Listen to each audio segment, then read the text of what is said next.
Chapter 20, A Stirring. Looking at Crowley Hammond made Cecilia Zabi wish she had not been born with such a long face and beady eyes. Crowley was 2 or 3 years older than she was, but looked considerably younger. She wore her hair up, with the beautiful nape of her neck exposed, and exuded femininity. "Well?" Cecilia asked icily. "Where have I met you?" She couldn't quite place the woman, but knew she had seen her before somewhere. "I went to a couple of the Supreme Commander's parties a long time ago, Excellency. Perhaps we met then. And you were probably one of the party girls Giran loved to invite," Cecilia thought. The letter in front of her from Prime Minister Darshia Baharo formally introduced Crowley, but something about it bothered her. Why was such a person being presented this way by the Prime Minister? "You were a friend of Giran?" she asked. "It was many years ago, Excellency. Does Darshia know this?" "Yes." Crowley Hammond then proceeded to claim that her past was a major reason Darshia had given her the assignment. "When the war's over," she said in a hushed voice, "I plan to marry Lieutenant Ramba Ral of the Secret Service. I'm sure you know, but he's the eldest son of Jimba Ral." "Aha, I see." The woman had a complex background, and it irritated Cecilia that she had neither the time nor the means to investigate it further. "Tell me, Miss Crowley," she asked, "if you're responsible for obtaining the information presented in this letter, shall I assume you're also the one who sold it to Darshia? Do you have a grudge against my brother Giran?" "Forgive me, Excellency, but that's a question I'd rather not answer. I wish I could say no." "Well, that certainly makes it hard for me to trust you, doesn't it?" Cecilia picked up the letter from her desk and walked over toward the giant aquarium in her office. The red swordtails, as usual, were swimming around and around in a school, their scales flashing in the light. The fact that Darshia's letter had not come through official channels was definitely odd, but it also made her suspect it was genuine.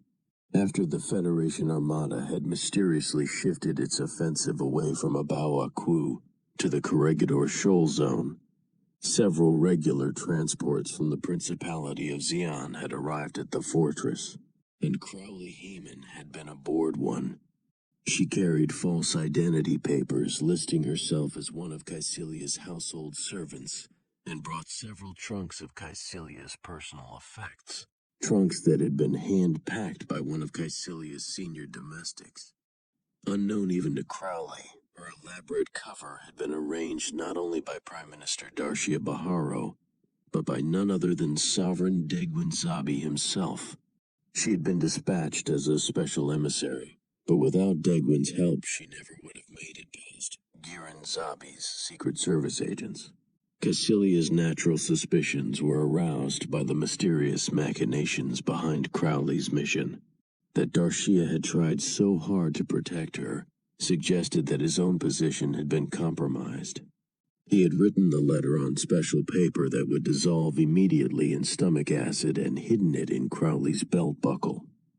If Crowley had been caught by one of Giran's operatives, all she would have had to do was swallow the letter. The letter appeared to be entirely in Darshia's handwriting, and concluded with his signature, but its contents were so horrifying that Cecilia immediately wished she could double-check its authenticity with computer analysis.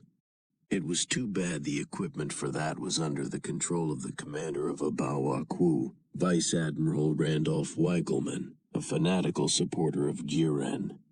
The letter contained a warning. The Earth Federation Armada would soon reach Abawa-Ku, Darshia wrote, and when it did, Giran Zabi planned to activate the system strategy, probably targeting Abawa-Ku itself. That meant, Cecilia realized, that Giran not only was willing to sacrifice his own troops and one of his most faithful admirals, but wanted to eliminate her. "Tell me, Crowley," she asked, "do you think Darshia is fully aware of the implications of this information? And, equally important, is Lieutenant Ramba Ral informed of your assignment?" Then she remembered something about Crowley Haemon. Several years ago, she recalled, Crowley had been one of several women with whom Giran had consorted. 2 days after I first reported to the Prime Minister, Crowley answered, he summoned me and ordered me to convey this information to Your Excellency at all costs. I was also ordered to explain the circumstances in which the information was obtained. The Prime Minister told me that I was the most qualified person for this assignment. As for your question about Lieutenant Rambaral, no, I don't see him every day, and he doesn't know what I'm doing here today. Crowley continued talking, and Cecilia learned that because the authorities were rushing to perform a final check on the system project, security was being heavily enforced. The Secret Service was inspecting every military ship leaving the Principality of Zeon, and all troops involved in the system project had been prohibited from leaving their stations. Rambaral had apparently complained to Crowley that he was so overwhelmed with work that he was unable to move freely, and that he also had to look extra busy simply to maintain Giran's trust. Cecilia made a mental note of this final comment. Rambaral seemed unusually insecure in his relationship with Giran. Didn't you say just a minute ago that Lieutenant Rambaral was the son of Jimbaral? Yes, Excellency. And Jimbaral, as I recall, was one of the central figures in the old Daikun faction. That's correct, Excellency. Ramba never told me the whole story, but he did mention he had recently obtained information on the whereabouts of Kasval and Artesia Daikun. Kasval and Artesia? You mean he uncovered information on Zeonzum Daikun's 2 children, who were reported to have been taken from the Principality of Zeon by Jimbaral? So the rumor was true? Crowley said nothing, and Cecilia didn't waste time pursuing the matter. She was sure Crowley herself didn't have the answer. The strange thing was that Giran would let a man near him who confided in his girlfriend so easily. Giran was fanatical about secrecy, but from what Crowley had said, Rambaral obviously blabbed far too much. What, she wondered, could a lieutenant in the Secret Service and a man Giran certainly knew was the son of Jimbaral be thinking? What could his real motivation be? The names of Kasval and Artesia Daikun brought back strong memories for Cecilia. In the old days, when Zeonzum Daikun and her father, Degwinzabi, had struggled to establish the Zeon Republic, she had often played with the 2 young Daikun children. They both had looked as if they had stepped out of an illustrated children's storybook, lovable, fair-haired, and perfect infants, and she had been extremely fond of both of them. She practically blushed at the memory, but around the time she had reached puberty, she had secretly fantasized of one day meeting a fair-haired man and one day having children like Kasval and Artesia. Thanks for the information, she said. You're dismissed for now, Crowley. There were gaps in what Crowley had said, but she knew they could be filled in later.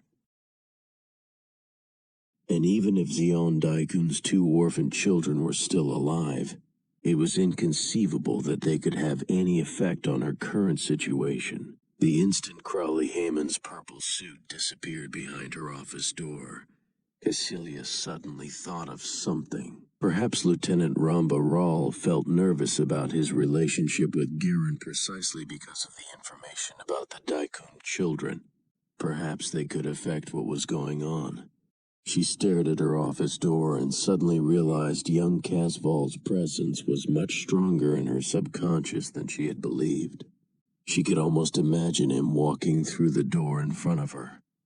Perhaps, she mused, it has something to do with my taking Shar Aznable under my wing. Then, in a revelation, she made the connection. Could Shar Aznable, actually be Kasval Daikun? The thought was so shocking that she bit down hard on her lower lip. But the next instant she smiled, and a warm feeling welled up inside her. If so, what a fine man little Kasval has grown up to be. She felt an almost maternal instinct. Shar sometimes became involved with the women around him, but he always did it with tact and lived honestly, devoting his entire being to his work and his profession. He was, in fact, one of her favorite young men. If he was actually the little Casval she had once known, she could not think of any reason not to rejoice at the thought. She turned her gaze to the red swordtail swimming clockwise in her aquarium and tried hard to regain her composure. I wonder why he changed his name when he returned to Zeon, she thought. Char had always seemed a little unusual, in a nice way, for a military officer, and now it all made sense. What a surprise, she thought with a slightly hysterical laugh. With her mind so fixated on the image of the little Casval she had adored, it was hard not to feel proud of him, even if he had infiltrated the Principality of Zeon under an alias. She did not condone his actions, but neither did she blame him entirely. After all, she was also partly responsible.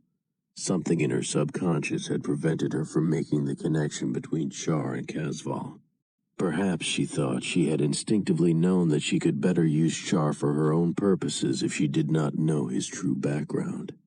She reflected on the fact that Casval had surreptitiously obtained the Aznable family register, that he had been at the top of his class in Officers' Academy, and that he had distinguished himself with valor in combat as someone with new type potential, and she found herself respecting him all the more.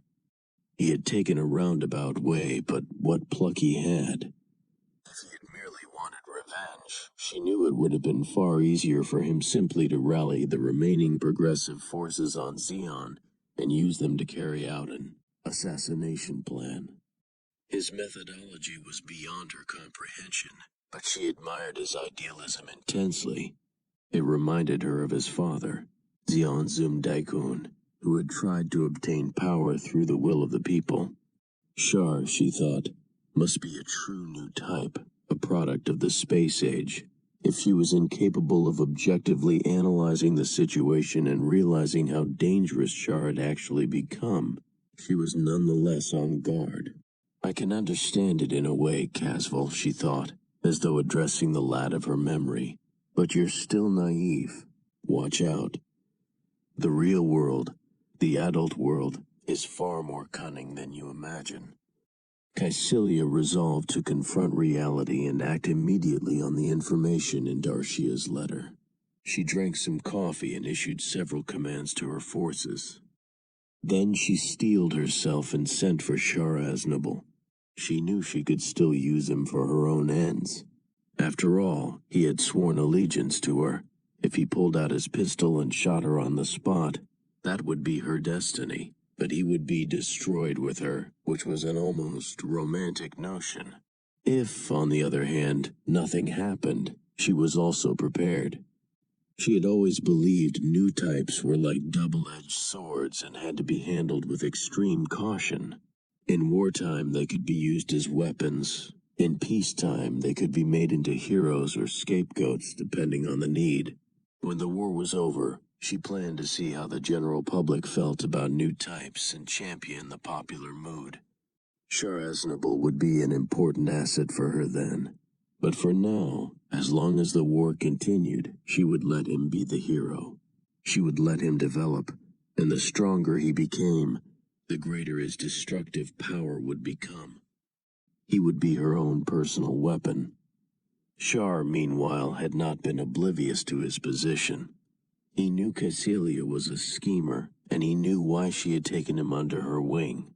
To protect himself, he had deliberately cultivated a mysterious air. She had often said, simply possessing paranormal abilities is unlikely to affect a person's basic personality. The persona and the paranormal potential are separate. And as far as he was concerned, he wanted her to continue thinking that way. It was safer for him. Margaret Ring Blair had no idea of the level of deception in which Caecilia and Char were engaged.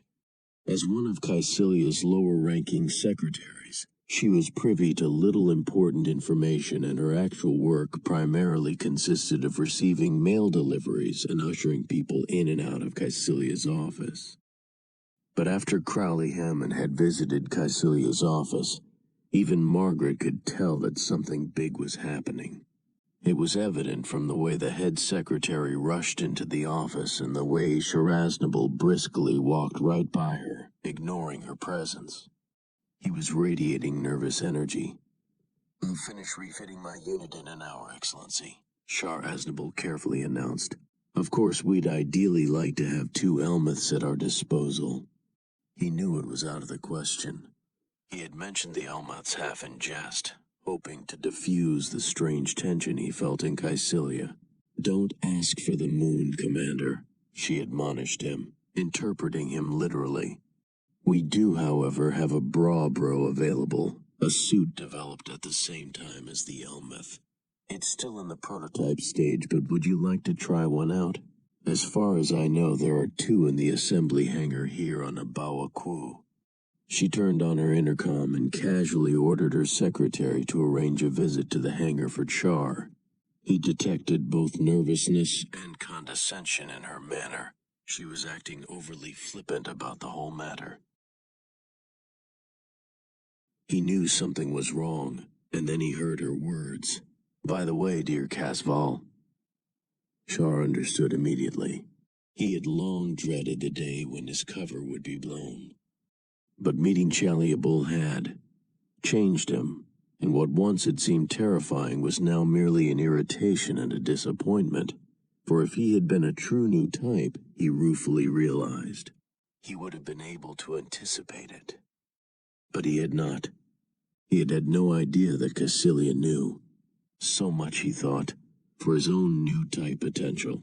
The disappointment was tempered by the fact that he had never totally convinced himself that he had new type potential, or completely believed the prevailing view in the Xi'an military, that new types were ordinary people who suddenly manifested paranormal abilities. To him, true new types were the people his father, Xion Zumdakun, had prophesied would appear, ordinary people with an uncommonly developed sense of intuition and a unique sense of humanity. People who, in adapting to a new concept of time and space in an extraterrestrial environment, would be transformed and would develop a new communion with others. People who would, in effect, learn to transcend traditional concepts of time and space in order to survive. Recently, several of the people he had met seemed to confirm his ideas. Lala's son, Kuskoal, and others had been investigated thoroughly by the Flanagan Agency for new type potential, and they did not support Kycilia Zabi's theory that possessing new type ability did not affect one's basic persona. They had been evolving, and it had been changing them. And if this experience could ever be shared by all of humanity, then, as his father had predicted, mankind itself could truly undergo a transformation. It was too bad that the unusual abilities of new types had first manifested themselves in combat situations, for new types were now becoming disposable tools of the military. They were used, and then they died. Char knew that was one reason Chaliabul had broached the idea of enlisting the Federation Gundam pilot as an ally. He had wanted to put a stop to it. It was a brilliant idea, and required a leap in imagination so vast that it was reassuring. Perhaps new types already were attempting to transcend the old thinking that had dragged the world into war. Perhaps, subconsciously, he had really infiltrated the Principality of Xi'an years ago, not just in a petty act of revenge for his father's death, but as part of a larger subconscious movement to reform the entire world. It was a notion that made him less fearful of Kycilia, but in that context his failure to predict her suddenly seeing through his disguise earlier was all the more disappointing, for again, it meant he was not a true new type. "So tell me, Commander," Kycilia asked, "was the mask just an attempt to cloak your identity?" "It was, Excellency," he replied with a touch of embarrassment. "It seems silly even to me now, but I intend to keep wearing it. People started calling me the Red Comet some time back, and it's become something of a trademark. And are all your endeavors really part of an attempt to rebuild the Daikun faction on Xi'an?" That's why I infiltrated the Principality of Xeon in the first place when I was 15, and that's what I believed until recently. I must say I'm impressed by your courage and tenacity, and frankly, I don't care what your goals were when you were 15 or even what they were when you first joined my command. I'm only worried about the Shar Aznable I see standing before me now. And related to that, I have a favor to ask. Take off that silly mask and show me what you really look like. I want to see what kind of man little Casval grew up to be. As Cassilia watched, Shar removed his mask. The scar on his forehead wasn't very pleasant to look at, but his face still had the refined look that she remembered. She smiled, but then her expression turned serious. Shar had no idea what she was thinking, and was frustrated with himself because of it. He was an ordinary human, and responded as one. I'm prepared for punishment, Your Excellency. You may do with me as you please. To his surprise, she laughed. I admire your gallantry, Shar, but it's not necessary, she said. Don't you remember what I said? I need you in your unit. That's why I called you here. After we escape from a Bawa Ku, you can tell me all you want about your feud with my family. But right now I'm inclined to believe your goal is not just vengeance. Thank you, Excellency. I'm relieved to hear you say that. I am, after all, the son of Zeon Sum Daikun. I have no idea what to tell you in this situation. I don't know why, but my hands are shaking. He was half pretending. He wanted to wait to see how Cassilia reacted before deciding what to do next. Acting slightly emotional would give him a screen behind which to plan his next moves. My brother Giran doesn't trust me, Commander, Cassilia said, nor do I trust him. Frankly, I'd feel a lot more comfortable facing a frontal attack from General Revel than a showdown with Giran, but it seems inevitable.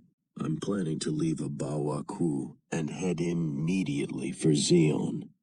Excellency, are you sure? Probably in 5 or 6 hours. I've got to get out of here before Revel hits us, and I'm not going alone. I'm going to take some of my forces with me.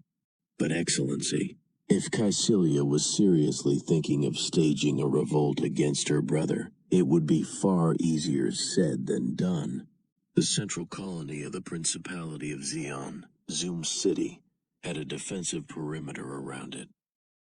And Shar knew Xeon was capable of using the System Project laser cannon for more than one blast. If Cassilia succeeded in escaping from Abawa Ku, the authorities in Zoom City would know about it almost instantly. And it was just possible, he surmised, that they might even make her a direct target of the cannon. At last he thought he understood why she was acting in such haste. She was probably included in the target Giran had selected. There was no other way to explain her decision to abandon Abawa Ku. From his skirmishes with most Federation forces, he had always felt that the Principality of Xeon had a 70% chance of winning. Now, with the System Project, its victory seemed almost guaranteed. Commander would act so irrationally. You're naive. Put your Casval Daikun identity back on for a second, and remember the way your own life has been consumed by the desire for revenge. Then remember what kind of man Giran is. A painful point well taken, but don't you think you're acting a little irrationally yourself? What are you suggesting? Are you trying to tell me that I should let Giran get away with this? Let him live. No. There's no chance of us winning if we confuse Abawa Ku and the Xeon. I think we should try to escape from Abawa Ku just as Revel hits the fortress. It might be difficult, but at least that way we won't have to worry about the guns of Abawa Ku being turned on us. They'll be preoccupied with Revel. We should probably take the forces at your disposal, diffuse them in space, and then proceed on a course that lets us converge on the Xeon. We'll need all your forces, I suppose. It's a long shot, Commander. I'm attempting something fraught with danger, and that's why I'm telling you the facts and asking for your help. I want your unit to be in the vanguard. I'm flattered, Excellency, and I know I've no choice in the matter anyway. I'll cast my lot with you. But let's wait a little, at least until Revel closes in. before we stage our strategic retreat, so to speak. We don't want it to look like another Granada when you pulled out too soon. How dare you mention Granada? Leave the planning to me. Just busy yourself readying your unit and the new Bra Bros. I may even put an entire regular division under your command. We need as many ships and machines as possible. Thanks, Excellency. But as I stated once before, my unit, the 300th Autonomous, is supposed to be a strictly new type unit. As the Federation's White Base class ship has so clearly demonstrated, in this new type of combat numbers are not important. Char saluted, and then Cassilia added, "Perhaps you pity me because of my current situation, but despite what's transpired between us today, I'd still like to consider you my ally, at least for the time being." Char said nothing at first. Cassilia was a politician who helped prop up the Zabi family, and she was far too sharp and clever to pity very much. But he answered straight from the heart. "I don't pity you, nor will I belittle you. Everyone is dealt a different hand in life. My own life has been filled with contradictions too. Kasval Daikun, if it came down to a choice of being shot by Garen Zabi or you, I'd choose you. I can't guarantee your future, and I expect you can't guarantee mine either. Correct?" "Correct, Excellency." He saluted lightly and straightened his cape. Their conversation was over. At some point he might have to kill Cassilia Zabi, or she might kill him. They would proceed with their own individual destinies. It would be an interesting game, a game he realized that he would have to get better at if he wanted to take power someday. After leaving Caecilia's office, Char stopped by Margaret Ring Blair's desk. She looked up at him with fear in her eyes. "Things are taking a turn for the worse," he said. "But no matter what happens, I want you to stay alive. I want you to bear my child someday." It was an impulsive, radical statement, out of character for Char, but Margaret accepted it and smiled. She was afraid for their future, but there was a limit to how much she could worry. Somehow in Char, she was certain that there was a future. Lieutenant Rambaral stared at the image on his vidphone screen. On the other end of the connection, the camera panned back and forth 60 degrees, showing him Crowley Heyman's entire living room. Normally, vidphones never displayed images unless the other party answered the phone. But because of Rambaral's Secret Service connections, and the fact that Crowley's apartment was essentially in his name, it had not been all that difficult for him to activate the camera remotely. Crowley's living room looked the way it always did when she wasn't around, but 2 scarves had been tossed carelessly on the sofa, and that was unlike her. And on a rack underneath the TV monitor, he could also see a handbag with a handkerchief poking awkwardly out of it. Again, it was not like her. It was the 3rd time he had checked her apartment in the last 10 hours. Maybe she did it, he thought, feeling relieved.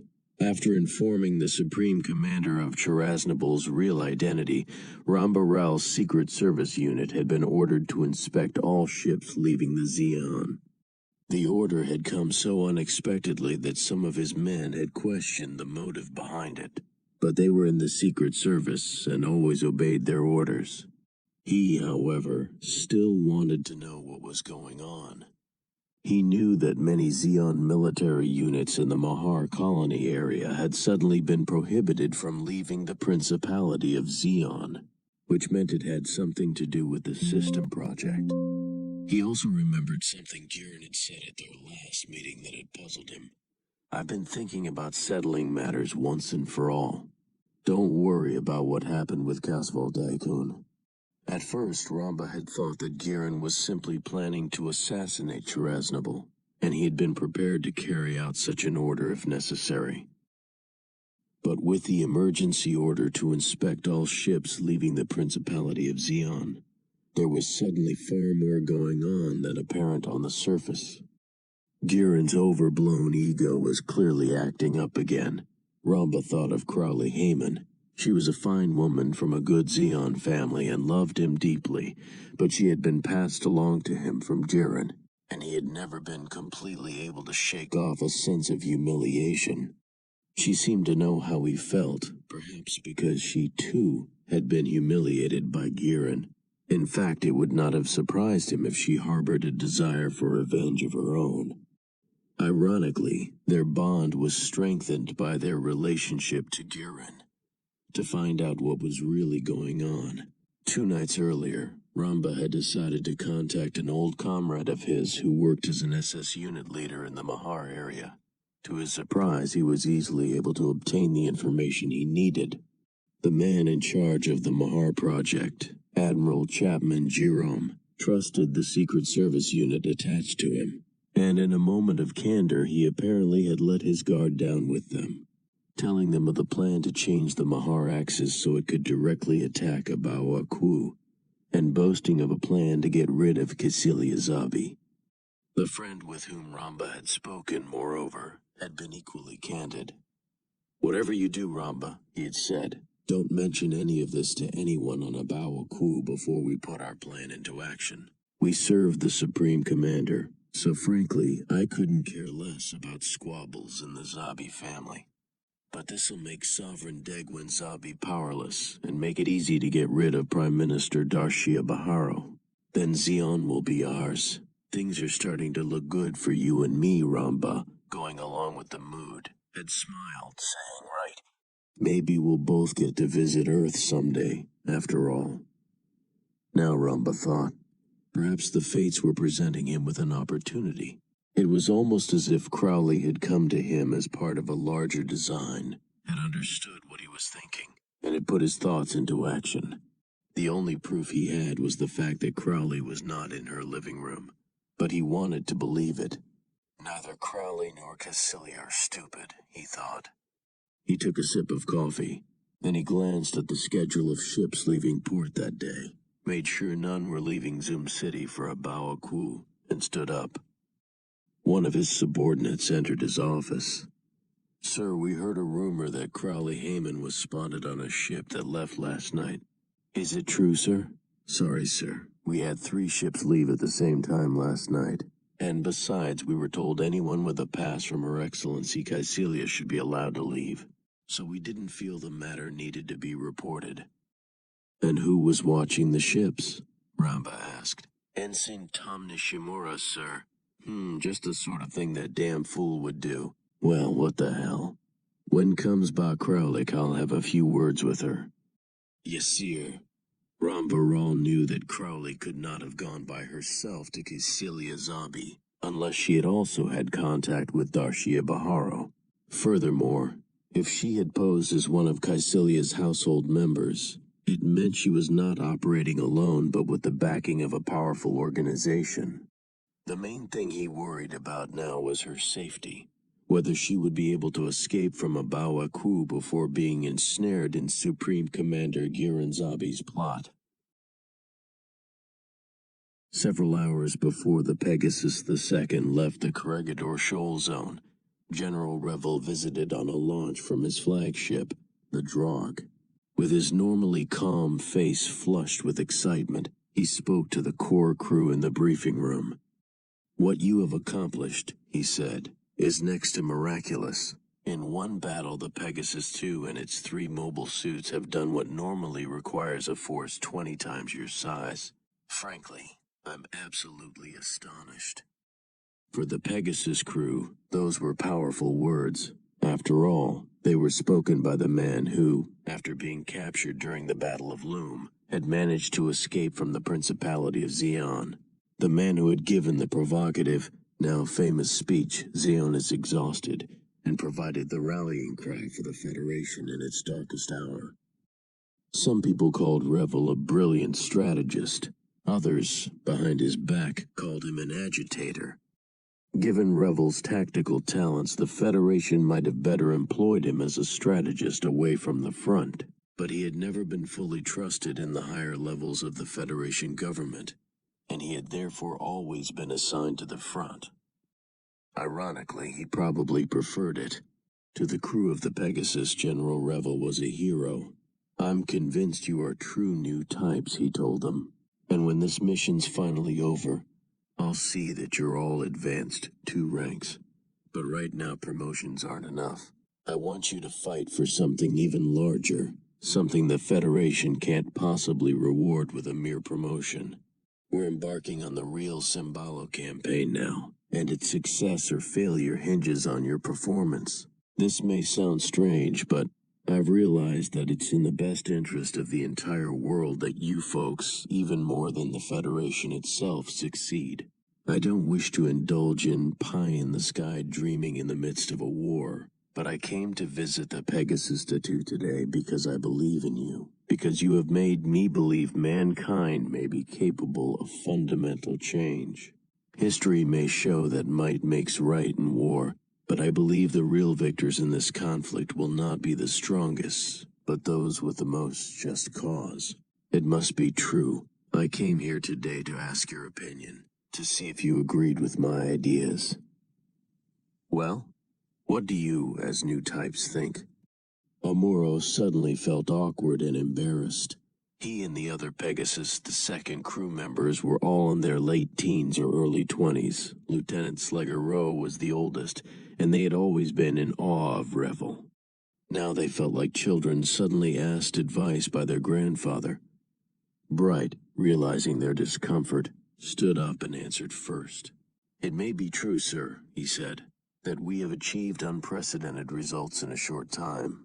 But if I understand your use of the word new type to be similar to that advocated by Zeon Zoom Daikun, in other words, to represent a new step in the evolution of mankind, then I must disappoint you.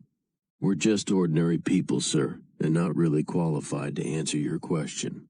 But I think we'd all agree that the pilot of the Gundam mobile suit, Junior Grade Lieutenant Amuro Ray, has accomplished the most in combat. And if any change is occurring, in us it appears to be the most advanced in him. May I suggest we ignore rank here, sir, and ask him to answer your question first, and to speak his mind frankly." Amuro flushed when he heard Bright's words. He knew Revel's comments about promotions had been more a gesture than anything else.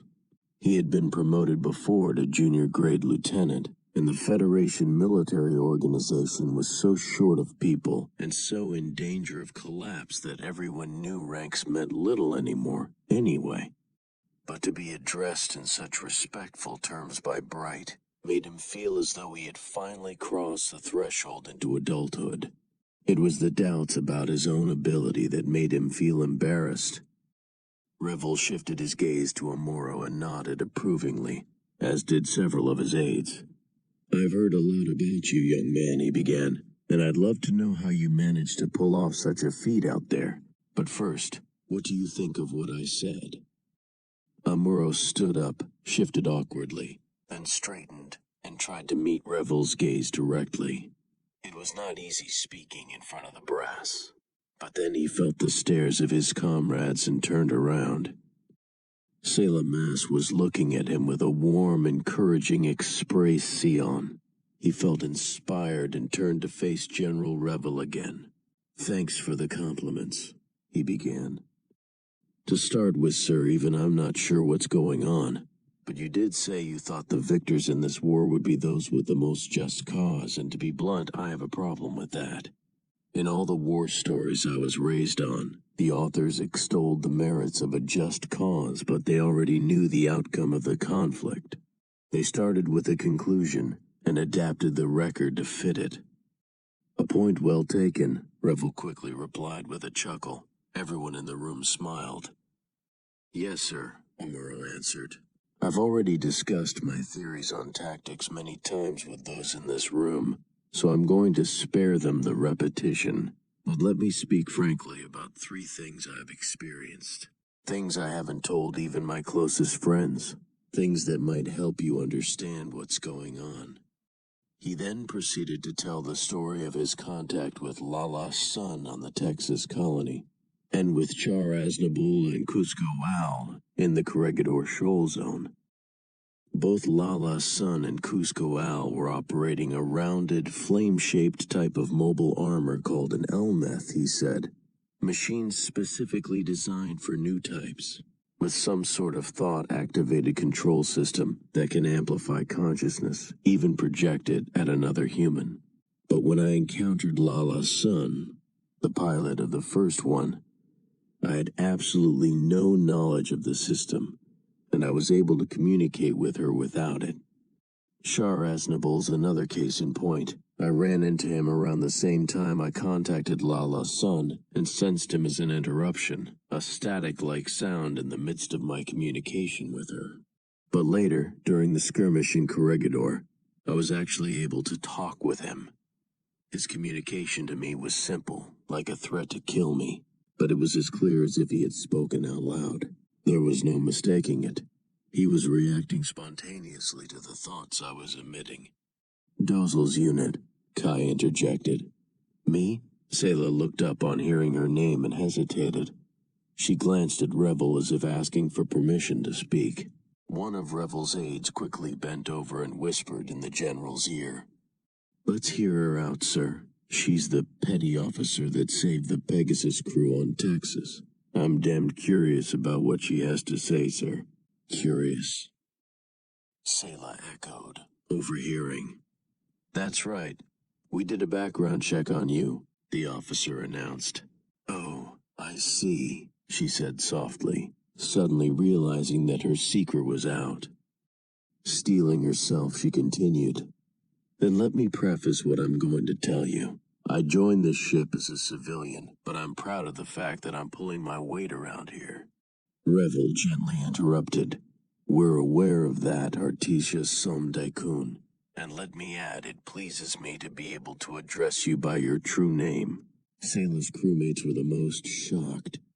Except for Amuro, despite living and working with her day in and day out, they had never realized her true identity. "Daikun? The same Daikun as in Zion Zum Daikun? You've got to be kidding." Sayla turned around and saw Kai with a look of disbelief on his face. She smiled at him. "Silence," Bright commanded. He nodded at Sayla, encouraging her to continue. As Amuro watched, Sayla straightened and thanked the general for his kindness. He felt proud of her, so proud that he wanted to proclaim to all present that she was his woman. But then he realized with embarrassment that their level of involvement gave him no right to such a claim. It was still mostly physical. "I am the child of Zion Zum Daikun, sir," Sayla continued. "But my father was not a new type. He only proposed and advocated the new type concept. And like him, unless something indicates otherwise, I think I'm an ordinary person too. I think the same thing's true of Amuro Ray. What he's accomplished is a fact, but we still don't know what it means in the larger scheme of things. We're not in a position to control the abilities emerging in ourselves. There's just one thing I'd like to say, sir. Personally, if you really believe we're emerging new types, and you really believe new types are going to help transform mankind, then I think you should stop using us as some sort of secret weapon. Stop using us to wage war." Revel replied slowly, as if mulling over her words. "Let me congratulate you on your bluntness, Miss Artesia Daikun," he said. "But from what I've heard here today, it would seem that if someone like young Amuro Ray here can actually see into another's past and future, it would certainly indicate a dramatically raised consciousness. And if, as we also assume, he's just an ordinary human, that would indicate anyone's capable of the same thing. Unfortunately, I'm not smart enough to be able to predict how this ability would affect people or the world. Perhaps our junior grade lieutenant could again tell us what he thinks." Amuro noted that Revel had finally relaxed in front of everyone. His eyes had a new youthfulness to them, and his gaze was more clear and direct. If all leaders were like Revel, he surmised, mankind might not have made so many colossal blunders throughout history. "Sometimes I feel terrible," he began, "because I can't control what's happening to me. But there's something even more important than control. As my abilities increase, I wish I could also become a better person, but it's not happening, and that frightens me. For example, we exist in a military organization. With all its constraints, hierarchies, and limited perspectives, I'd like to be able to transcend that as an individual, but I don't think I ever can. We live in a real world dominated by political organizations, governments, and the military, and as long as these exist, there will always be conflict. Even if Zeonzum Daikun's theory is true, I don't think man will ever evolve to the point where he no longer needs them. Maybe a special group of new types, living in some sort of hermetically sealed environment, could. But we don't live in an isolated world. We live in a real world where we'll always have to interact with a variety of people. To transcend this would require a superhuman effort, and we'd probably still be used as weapons. To be perfectly honest, it's depressing. I wish we had more power. I wish we had more support. If I were a true new type, I'd love to attempt a total psychic breakthrough, to achieve total harmony with others. If universal harmony with all mankind, regardless of background or station in life, were really possible, I'd feel ecstatic. But right now I'm having enough trouble just harmonizing with myself. One reason I want to stay alive is that I want to see what's possible. In fact, I'm willing to do almost anything to survive. But that in itself is probably an old-type concept. It's frustrating. General Revel nodded in understanding, but the officer who had whispered in his ear earlier answered in his stead. Don't worry, lad. A lot of us, myself included, would give their right arm to experience what you have, even if it lasted for an instant, even if it was totally accidental. To be able to literally fuse your mind with that of another human is an incredible experience, and one you should treasure. No, Amuro responded vigorously. You missed the point. What? His attempt at empathy rejected, the officer was suddenly angered. As long as the experience is random and accidental, Amuro continued, then the new type concept isn't real. It's only a dream. And dreaming's not going to end the war or bring about some idealized transformation of mankind. As long as the experience is random, the people with real power in this world are going to ridicule us and classify us as paranormal freaks. They'll use us to justify their own dogmas and prejudices, just like the Jaburo bureaucrats on Earth used the entire Earth Federation Space Forces as a big shield to hide behind. To Amuro's surprise, General Revel seemed to agree. An astute observation, Mr. Amuro Ray, he said. I understand your feelings. The new type concept is truly a double-edged sword with positive and negative potential. But having said that, I'm going to give all of you an order based on my own old-type logic. The 127th Autonomous, centered around the Pegasus to Seku, is to continue proceeding in the vanguard of the attack on Abawa Ku. I'll have 3 squads accompany you, but I'm not sure how much protection they can provide.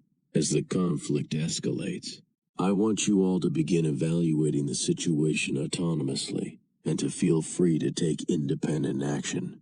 I want victories, but remember, I also want you all to return alive. That's all I have to say. And with that, General Revel stood up and left. A bluish-white rocket engine flare streaked through the blackness as the Pegasus II continued at full speed toward Abawa Ku. After they cleared the Corregidor Shoal Zone, the path to Abawa Ku was still by no means unobstructed. Giant boulders and fragments of old colonies, debris from the destruction of war, remained.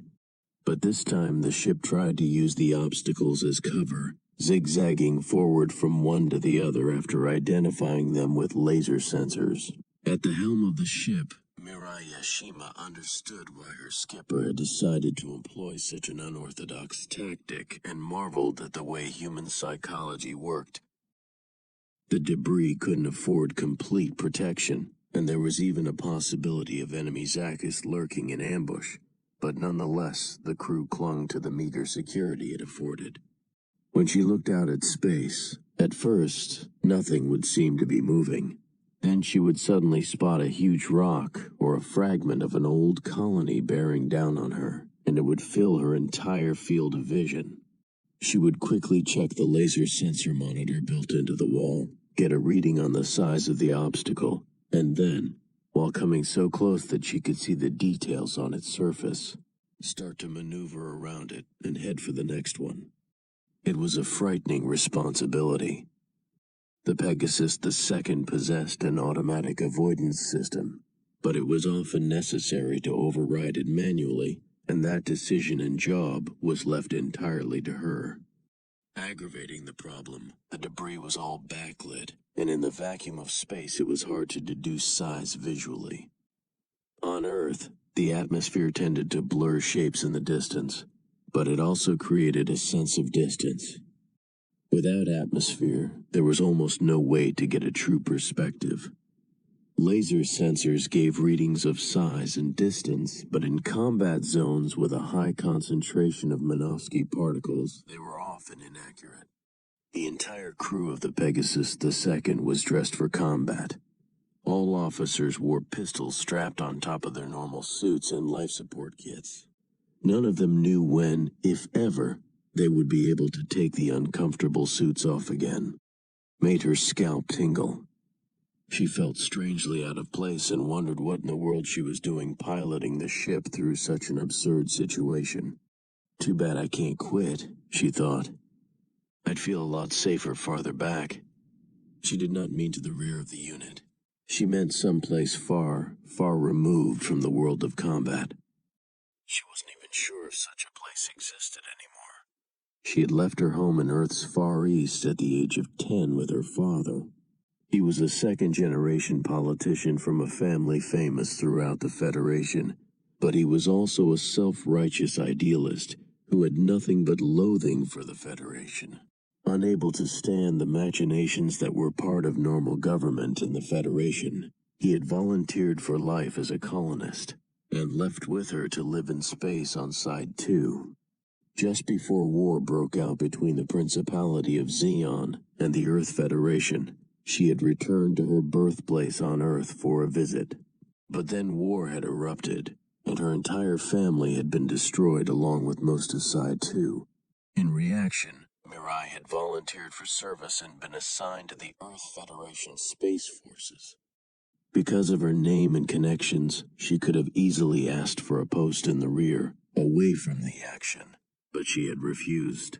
She had known an Earthbound assignment would have been against her father's wishes, and she had loved him, as idealistic as he was. Besides, her brother and sister had also died in space. She was in no frame of mind to be left behind on Earth, even if it were safer. Mirai's situation was far from unique on the Pegasus II. Almost all the crew, including those who had joined the military before the war had erupted, had a strong bond to space. They came from colonies that had been targeted by the Principality of Zeon forces, and most had lost relatives. Hardly anyone had come from Side 6 or like Amuro from the uncompleted Side 7, both of which were relatively unscathed. Nearly a third of the crew had volunteered for service. Most, like many of the officers and enlisted men throughout the Earth Federation Space Forces, had every reason to hate the enemy, and this set them apart from the politicians and bureaucrats on Earth, even from the general staff sheltered in its underground complex in Jaburo, South America.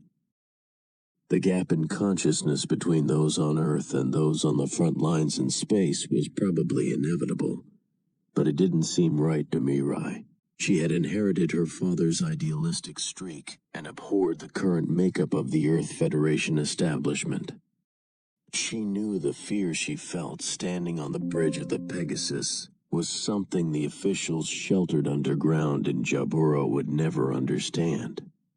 The vastness of space created an enormous potential for error and mistake, and if it overamplified the fundamental misunderstandings that normally occurred between men, it might fundamentally, permanently, tear the human race apart.